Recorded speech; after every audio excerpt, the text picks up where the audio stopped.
I I'm really excited to hear this. I think it's going to be a lot of fun. I am I am pleased to introduce Liz Morton Duckworth, who is a freelance. Well, actually, what I am pleased to do is introduce Poker Alice Tubbs, who is a lady gambler who's lived and played in mining boom towns across Colorado, South Dakota, and the West, starting in the 1870s. Liz Duckworth brings her story to life, wearing Victorian costume and speaking in the first person. Liz is the author of Poker Alice Tubbs, The Straight Story, a book that debunks myths and tells the truth about a legendary lady who smoked cigars and won her way in a man's world. Liz is the author of that book. She is, as I started to say, a freelance copywriter and editor, and the author of several books, other additional books, as well as 3 children's picture books. Her books are Wildflower Living, A Perfect Word for Every Occasion, and then her book, Poker Alice Tubbs, The Straight Story. Liz grew up in Colorado. She's long enjoyed a passion for Western history, and her website offers a behind-the-scenes look at the world of Poker Alice at pokeralicehistory.com. Please join me in welcoming Poker Alice Tubbs. Hi, Alice. Well, thank you. Thank you for inviting me to be here today. And I did want to mention that in my day, we had a thing called fungible tokens. And the other name for those is poker chips. So just to put it in perspective. At any rate, I am very happy that you were able to get all the way up here to Sturgis, South Dakota in sometimes iffy weather in order to visit me at Poker's Palace. You see, I don't get many visitors these days, and it's good to have you here. I'm glad you can join me for a cup of tea and, of course, some cards later. But first, a bit of the straight story about my life. You see, the magazine articles and the newspaper pieces you've been reading, they don't always get it right. It's very important for me to have the truth told now that I'm in my later years. I'm a little disappointed in you. I thought maybe you would show up with a cigar or two at least, but I smoked my last one this morning. I'm hoping you'll take good care of that a little bit later for me. So of course, you are welcome to call me Poker Alice. Everybody calls me that. But my full name, in case you weren't aware, is Alice Ivers Duffield Tubbs Huckert. And you can figure out a lot about me just by hearing my name. Yes, I was married 3 times, and each time for a good purpose. I would say one of them was truly to the love of my life.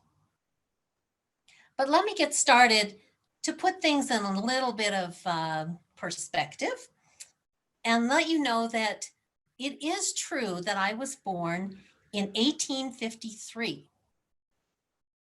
Many people have disagreed about my place of birth, but it was in Ohio, and I was born to Irish parents who moved to the United States and set up their lives and lived and worked and raised many children, myself included. My parents were good parents, and after the war was over, they sent me to finishing school so that I could have a good education. They didn't want my life to be just about home and domesticity. Well, little did they know. In Ohio, I met my first husband, Frank Duffield, and he was the one who really set me on my life's journey. In fact, after we moved to Lake City, after our marriage in 1870, it was Frank who introduced me to the real love of my life that would last my entire life. Things were very busy in Lake City. It was not a place where a person of female persuasion could do much unless you had a job that you wouldn't have if you were a married lady. So Frank, because he was a mining engineer and saw how interested I was, took time to teach me the game of poker. And I loved poker. I was good at it. I had a good head for numbers. And Frank was able to play with me in the evenings and let me watch his games. And during the days while he was busy, it wasn't unheard of for me to go into the occasional casino, play my own hands, and win a little pocket money.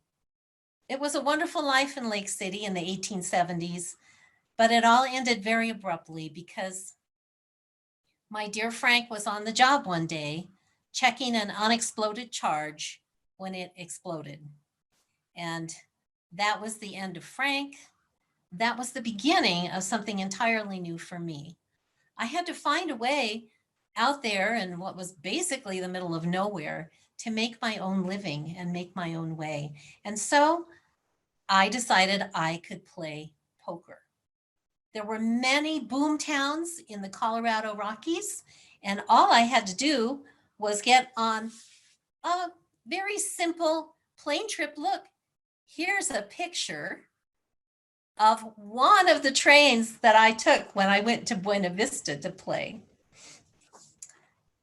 It was trains connected us everywhere. I went to Leadville, and in the 1880s, let me tell you, Leadville was the rival to Denver in terms of activity, money, culture.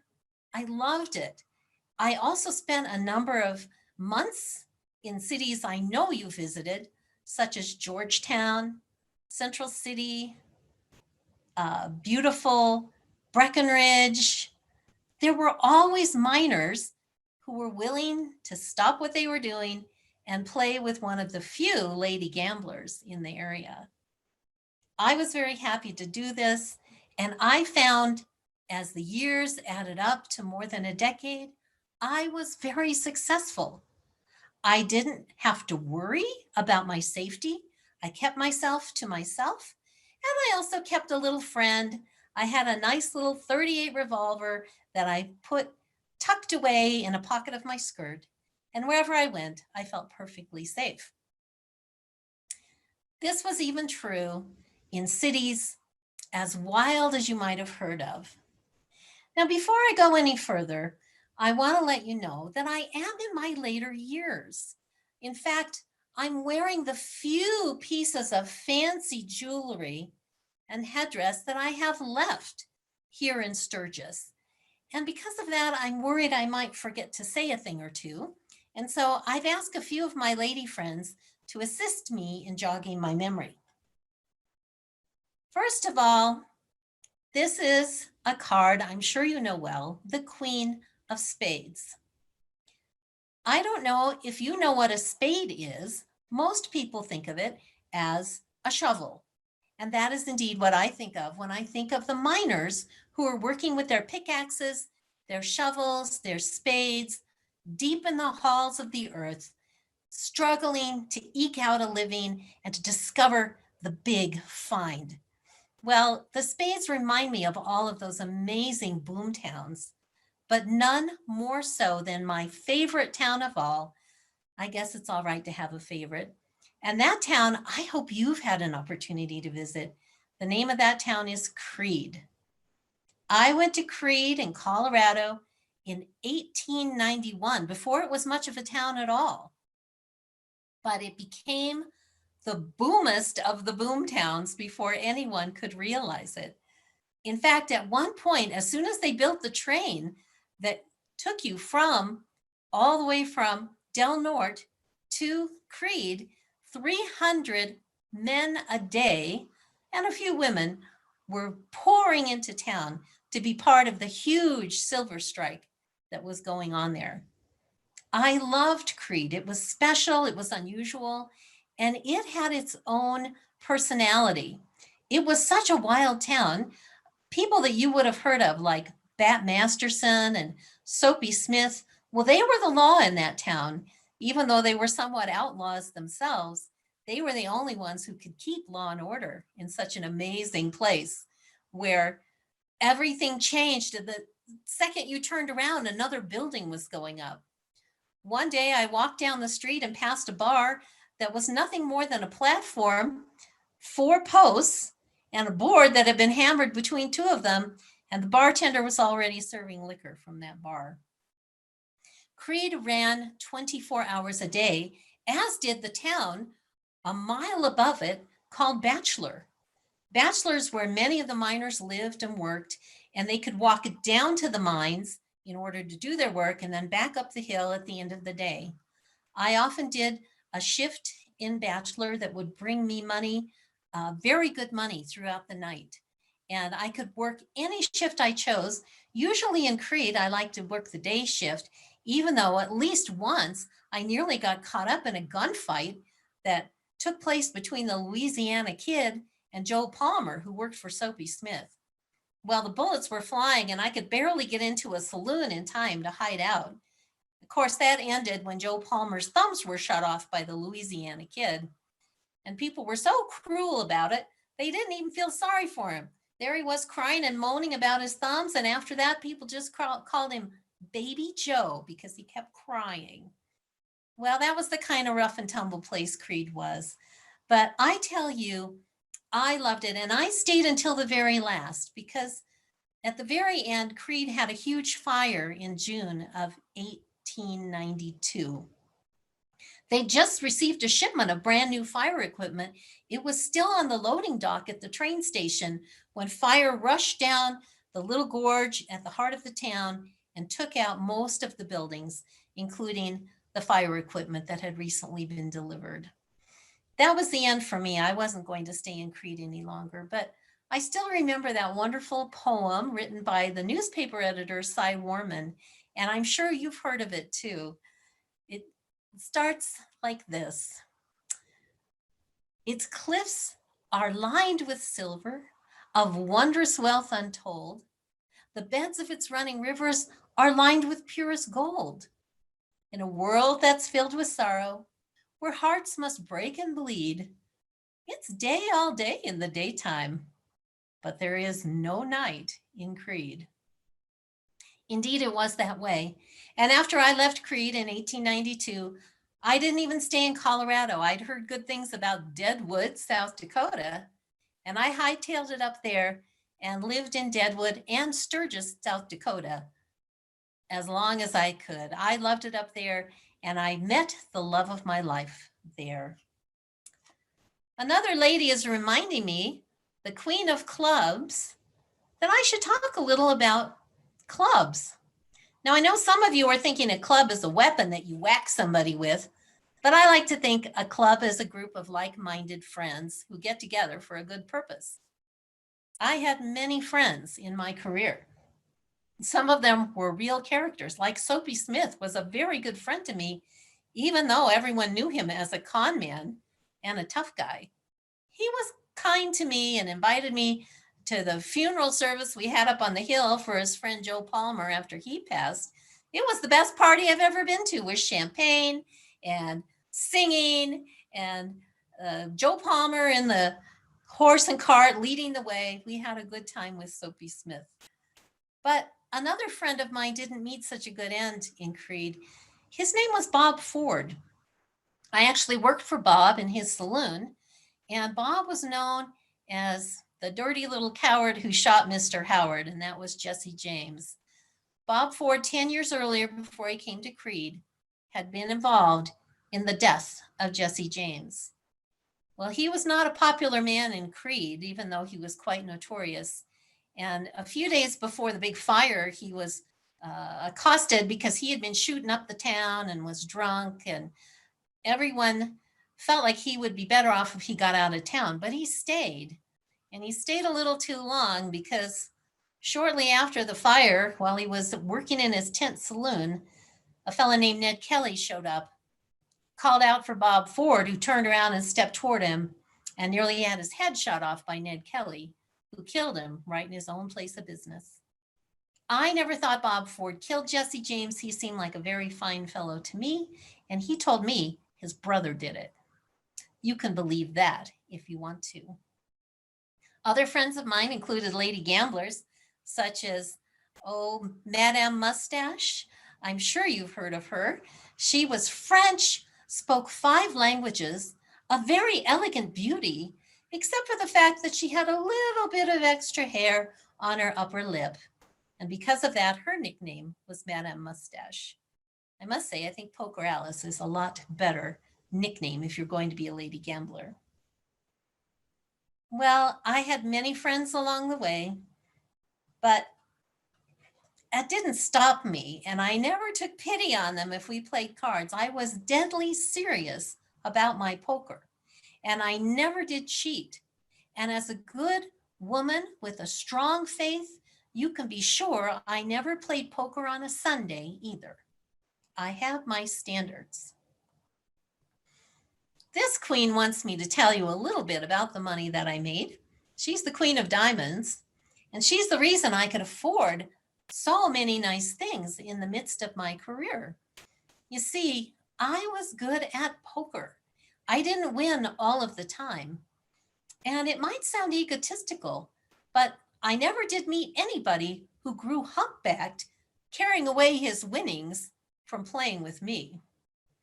I won a lot more than I lost. And typically, because I could deal and deal faro, I could make a good salary working for a casino. And then in my off hours, I would make great money just gambling on my own. Many a miner was lonely and perhaps not very skilled, but happy to sit down across from me just to see a friendly female face up in those isolated mining towns. My greatest accomplishment in terms of making money was, I must say, I won $6,000 in Silver City, New Mexico, and broke the bank. Right after that, I got on the train to New York City and bought myself a brand new wardrobe. I've mentioned a little bit about my love life. The Queen of Hearts really always rules. And after I went from Creed to Deadwood, South Dakota, I met Warren Tubbs, and he and I just hit it off. I must say he was a gambler too, but he also worked house painting during the day. And as a gambler, he was a very good house painter. We stayed together. We bought ourselves a little ranch up north in South Dakota, and things went very well until sadly, probably from working with the paint, he died of tuberculosis in the middle of a terrible winter way up north. And it was up to me in 1910 to bring his body down for burial. I had to pawn my wedding ring and make enough money to gamble enough to pay for his funeral service. Sad as I was, I very much missed Warren, and my life did fall on hard times after that. But I did have one more affair of the heart, and I met George Huckert when Warren and I were up on our ranch, and he was actually taking care of some of our property for us. Well, after Warren died, George just kept following me around like a little lost lamb. And eventually, I agreed that he and I would become married. And that was in 1918. And some people say I married him because I owed him $1,000 in back salary for his foreman work, but it's not true. I did find him attractive, although somewhat older than myself. And we did stay together until his death in 1925. So those are some of the loves I encountered, but I must say the one love that I never regretted and never gave up was my love of poker. That's what got me through the difficult times in my last years. And those are the years when, well, I lost my fancy jewelry. I was living alone in my own place, and I was lonely. I was taking care of the poker needs and had some ladies to take care of the other needs of the soldiers who were up at Fort Meade in Sturgis. But gradually I lost money. I didn't have much to keep me going. And I started dressing a lot like the soldiers.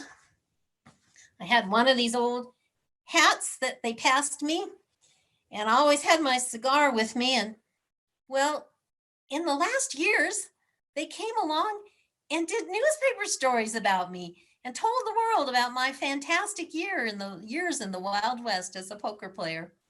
they actually published this picture of me in the paper. I have to say, if you're going to be in the paper, it's not nice that they take something as unflattering as perhaps the day I couldn't style my hair and wanted to get that cigar in my mouth. And that's the one that everybody knows me as, Poker Alice Tubbs. There I was in my mid 70s, but I was discovered and I had the chance to have some wonderful adventures. But you see, well, when I have visitors like you, I have to drink a lot of tea because I'm in a lot of pain from my gallbladder. And in truth, I've got that fixed. I'm going to go and have me a gallbladder operation. It's a brand new thing in Rapid City, and it's in just a few weeks. And I know you're looking a little worried and you're thinking maybe I'm not going to make it at my advanced age. But I tell you, I have rolled the dice before, and I expect that I'm going to come through that operation better than ever and launch into the 1930s feeling good and ready to go for a lot more years. So I don't want you to worry about me, but if something should happen, well, who knows? Maybe someone will write a book about my life one of these days. And a little word you can keep in mind is something I like to tell people. Old poker players never die. They just shuffle away. So thanks for coming out to visit. And now I'm going to take off my hat and invite someone to come and talk to you about the book.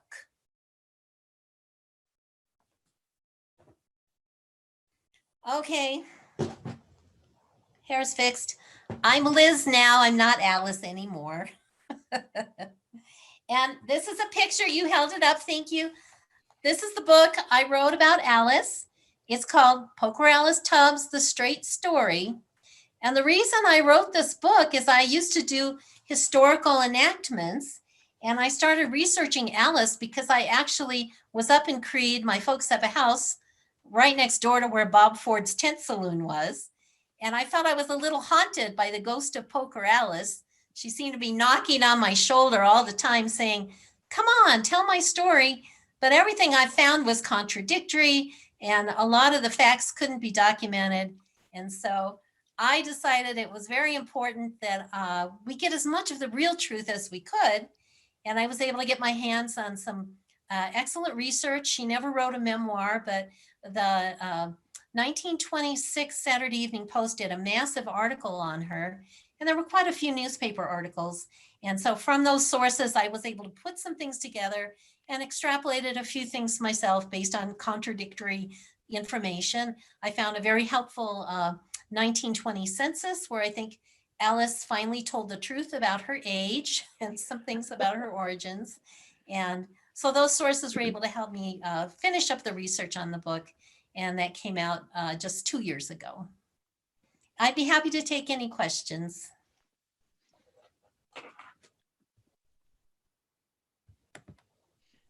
So someone asked, are you a legendary lady?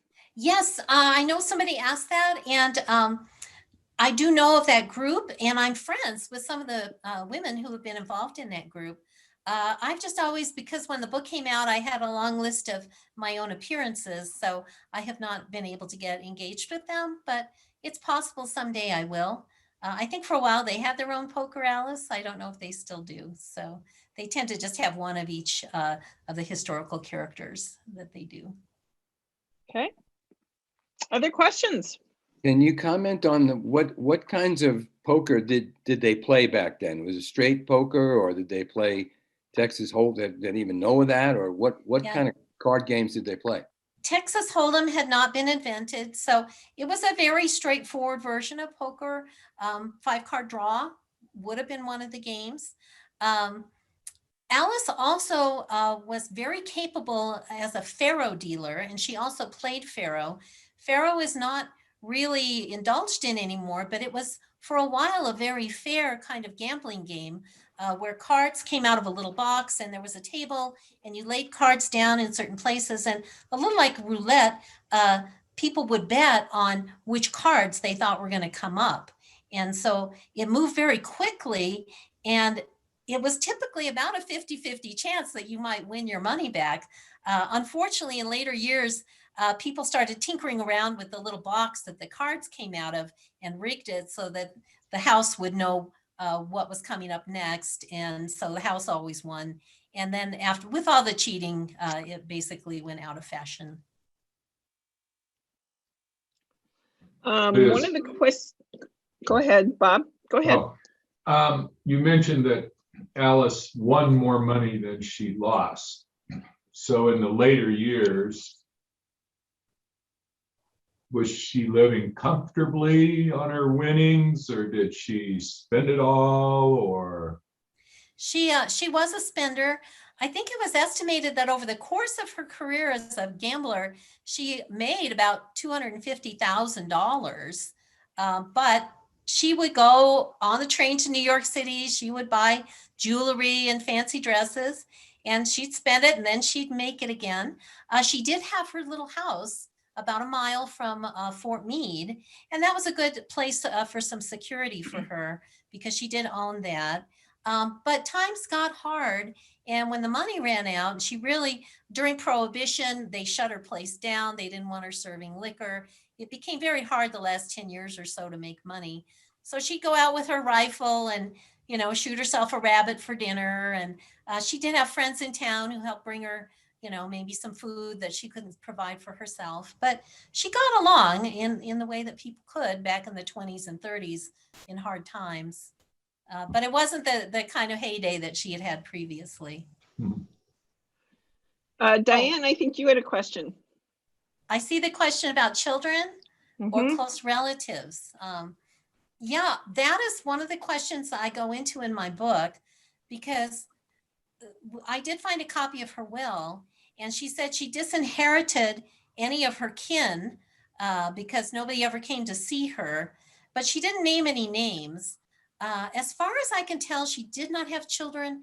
However, I was able to get to some of her possessions that are in one of the historical archives up there.